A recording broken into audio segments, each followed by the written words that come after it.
महात्मा गांधी का 100 साल पुराना दिया गया स्वदेशी का मंत्र मोदी जी को आज याद आ रहा है और वो दोहराने की बात कर रहे हैं। लेकिन जो चीज़ कांग्रेस ने 100 साल पहले गांधी जी के नेतृत्व में की थी, वो आज उसका इलेक्शन के दृष्टि से वो उपयोग करना चाहते हैं। ये आज की स्थिति है। दूसरी तरफ चीन के लिए रेड कारपेट सरेआम बिछाए जाते हैं। पिछले 5 वर्ष चीन से हमारे आयात 2 गुना बढ़ गया है। जो अब आत्मनिर्भर की बात करते हैं, वो लोग चाइना से इतना सामान मंगा रहे हैं और वो इंपोर्ट 2 गुना बढ़ गया है। आज हमारा देश कई समस्याओं से जूझ रहा है।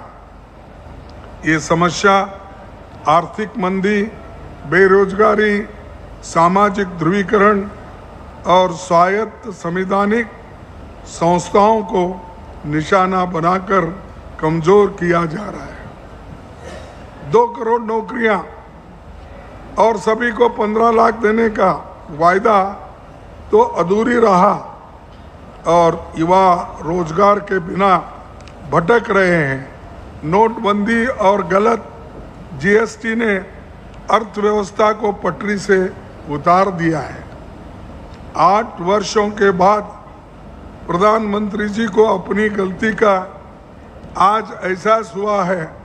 अब जीएसटी में वो सुधार लाए गए जिसकी मांग कांग्रेस पार्टी पहले दिन से ही कर रही थी। आप सभी को मालूम है, हम ये चाहते थे कि सिर्फ जीएसटी में 2 ही स्टेज रहना चाहिए, एक 4 और एक 8। ये पहले से हमारी मांग थी और उस मांग को उन्होंने ठुकराया और कम से कम उन्होंने इतने पैसे जमा लिए, चाहे वो पेट्रोल हो, डीजल हो, दूसरी चीज़ें हो, उनके ऊपर ये जीएसटी लगाकर कम से कम 23 लाख रुपए उन्होंने जमा किया और खास करके 2.5 लाख रुपए वो उन्होंने इसमें अपने तरफ ले लिया। इसके बाद मोदी का मानना है कि देशवासियों को अधिक खर्च करना चाहिए, परंतु जब पिछले 10 वर्ष में आमदनी ही नहीं बढ़ी, सिर्फ महंगाई बढ़ी है, तो लोग अधिक खर्च कैसा करेंगे? जब पैसा ही आपके हाथ में नहीं है, जब इनकम ही नहीं है, तो आप खर्च कैसा करेंगे?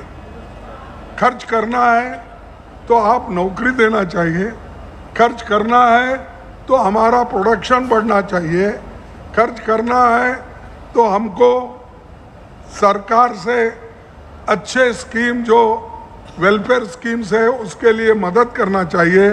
लेकिन वो काम उन्होंने छोड़ दिया और जनता को अब गुमराह कर रहे हैं। मैंने 2 टैक्स लगाया, सिर्फ ये किया, तो ये एक बहुत बड़ा धोखा ये भी उन्होंने जनता को दिया है। ग्रामीण उपभोग 50 वर्षों में सबसे कम स्तर पर है, असमानता चरम पर है। अमीर ज़्यादा अमीर बन गए, गरीब और ज़्यादा गरीब बन रहे हैं।